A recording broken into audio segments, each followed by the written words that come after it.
Perkenalkan, nama saya Nasya Fitri Syahida dengan NIM 632441422.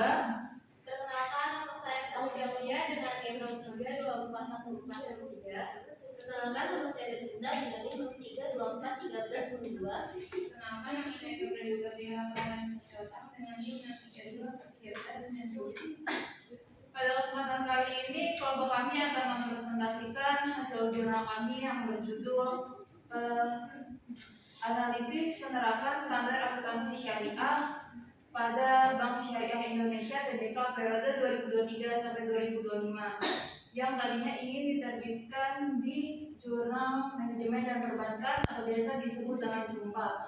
Jurnal ilmiah tersebut telah terindeks Sinta 5 dan telah terindeks Google Scholar. Untuk statusnya kita ditolak tanpa penjelasan.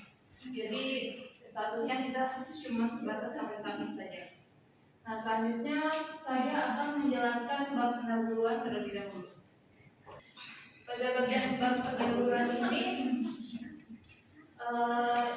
dijelaskan bahwa industri keuangan syariah di Indonesia itu terus berkembang secara positif. Dan menurut data Max atau Komite Nasional Ekonomi Keuangan Syariah, dia menjelaskan bahwa total aset keuangan nasional di Indonesia itu pada tahun 2024 sebesar 9,9 triliun menjadi lebih dari 10,7 triliun pada pertengahan 2025. Terus sebagai bank syariah terbesar di Indonesia, tentunya Bank BSI ini dituntut untuk menyajikan laporan keuangan secara transparansi berdasarkan PSAK syariahnya. Namun kenyataannya pada implementasinya masih terdapat beberapa kendala, yaitu seperti resikonya kesalahan pencatatan laporan sebesar 7%, kemudian kurangnya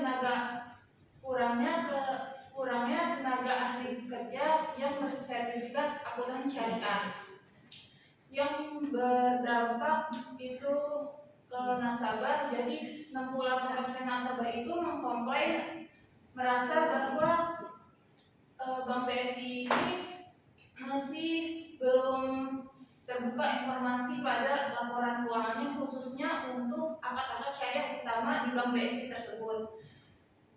Terus kemudian oleh karena itu kami sebagai peneliti membuat rumusan masalah dalam 3 hal. Yang pertama, bagaimana sih tingkat kepatuhan PT Bank BSI ini dalam menerapkan SAK syariah jika dihitung dengan angka persentasenya. Terus yang kedua juga bagaimana perkembangan nilai yang ada pada akad syariah utama di BSI dari tahun ke tahun, khususnya di periode 2023 dan 2025.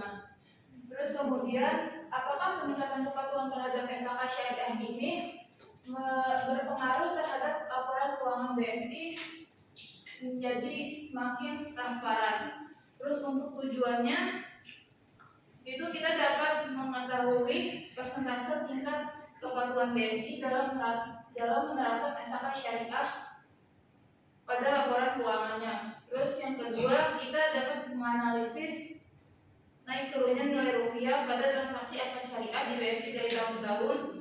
Terus selanjutnya kita akan mengetahui apakah kepatuhan dalam menerapkan SAK syariah ini berpengaruh langsung terhadap tingkat transparansi laporan keuangan BSI. Selanjutnya ada bab penjauhan literatur yang akan dilanjutkan oleh rekan saya. Perkenalkan, nama saya Selvi Aulia dengan NIM 632241423. Di sini saya akan menjelaskan mengenai tinjauan literatur. Yang pertama ada teori kepatuhan atau compliance theory. Nah, teori kepatuhan ini menjelaskan bahwa setiap perusahaan harus mematuhi aturan atau standar yang berlaku. Dalam penelitian ini, aturan yang dimaksud adalah standar akuntansi keuangan syariah atau SAK syariah. Bagi bank syariah, kepatuhan ini penting karena tidak hanya mengikuti aturan akuntansi, tetapi juga juga harus sesuai dengan prinsip-prinsip syariah.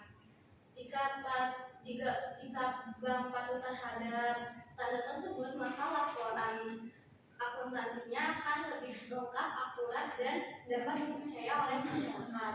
Selanjutnya yang kedua ada standar akuntansi keuangan syariah atau PSAK 101. PSAK 101 ini adalah pedoman yang digunakan untuk menyusun atau menyajikan laporan keuangan. Tujuannya adalah laporan keuangan menjadi lebih transparan, akuntabel, dan mudah dipahami. Walaupun sebagian besar bank syariah termasuk BSI sudah menerapkan PSAK 101, tetapi juga masih ada beberapa hal yang harus ditingkatkan, terutama dalam pengungkapan informasi seperti dana kebajikan, penghasilan non halal, dan kebijakan akuntansi syariah agar masyarakat bisa memperoleh informasi yang lebih jelas. Selanjutnya yang ketiga ada konsep transparansi laporan keuangan. Transparansi laporan keuangan itu berarti perusahaan menyampaikan seluruh informasi keuangan secara terbuka, lengkap, dan jujur tanpa menutupi informasi penting. Dengan adanya transparansi, masyarakat, informasi, investor, dan pihak lain dapat mengetahui kondisi perusahaan dengan lebih objektif. Jadi semakin baik penerapan SAK syariah, diharapkan semakin baik juga transparansi laporan keuangan yang dihasilkan. Selanjutnya dijelaskan dari sini. Oke, baik. Pada bagian metode penelitian kami menggunakan kuantitatif dengan pendekatan deskriptif. Apa sih maksudnya kuantitatif itu? Artinya penelitian ini menggunakan angka berdasarkan dari laporan keuangan BSI sendiri di websitenya. Sementara deskriptif itu adalah kita akan menjelaskan apa aja sih emang yang dimasukin di sini secara deskriptif. Kemudian ada pembahasan pertama yaitu tingkat kepatuhan PT Bank Syariah Indonesia dalam menerapkan SAK syariah. Nah, di sini karena dia bank syariah jadi memakai PSAK 101. Kenapa? Karena PSAK 101 ini standar wajibnya itu memang dikhususkan ya untuk PT Bank Syariah yang ada di Indonesia, terutama pada PT Bank BSI ini. Ini di sini terdapat total skor standar wajib 7. Itu maksudnya itu standar dari PSAK-nya itu menyediakan 7 komponen yang harus dipenuhi oleh PT Bank Syariah Indonesia. Yang pertama itu ada laporan neraca, terus yang kedua ada laporan laba rugi, laporan perubahan ekuitas, laporan arus kas, laporan sumber dan penyaluran dana zakat, laporan sumber dan penggunaan dana kebijakan, serta CLAK-nya atau catatan atas laporan keuangannya. Nah, ini yang kita tampilin karena kita hanya menampilkan sesuai dengan judul kita, yaitu penerapan standar akuntansi syariahnya saja. Nah, karena di sini sudah total skor standar wajibnya 7, maka untuk presentasi kepatuhannya itu rumusnya total skor terpenuhi dibagi dengan skor standar wajib dikali 100%. Maka di sini presentasi kepatuhan untuk PT Bank BSI itu sudah 100%. Seperti itu. Maka dapat disimpulkan bahwa BSI ini telah menerapkan standar akuntansi syariah dengan jelas dan lengkap dalam menyajikan laporan keuangannya. Seperti itu. Untuk melihat laporan-laporan ini, kita bisa langsung melihat bank annual report-nya di Bank BSI-nya resmi, karena sebelumnya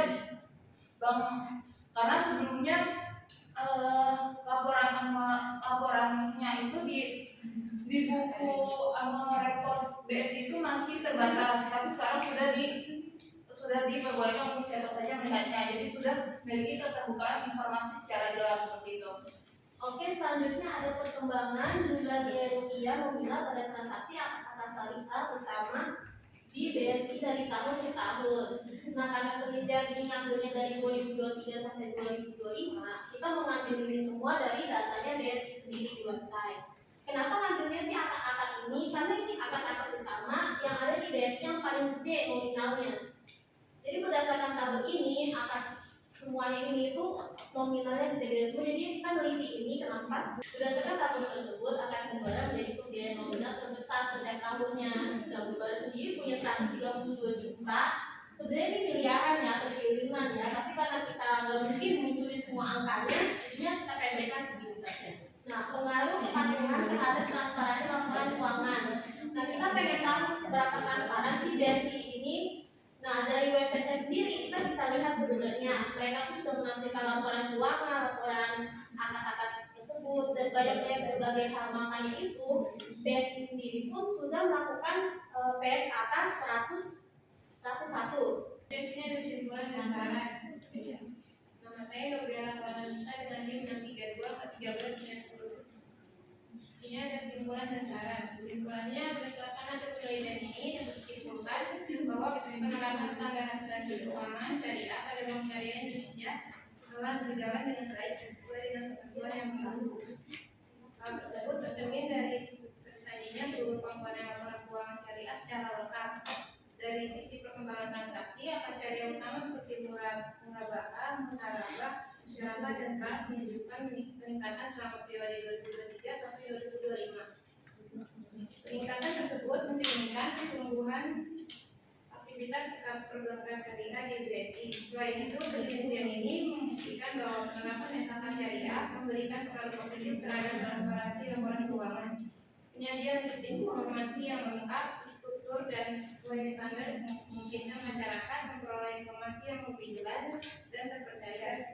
Dengan demikian, SHK syariah tidak hanya berperan sebagai pedoman dalam penyusunan laporan keuangan, tetapi juga menjadi faktor penting dalam menjaga transparansi serta meningkatkan kepercayaan masyarakat terhadap bank syariah Indonesia.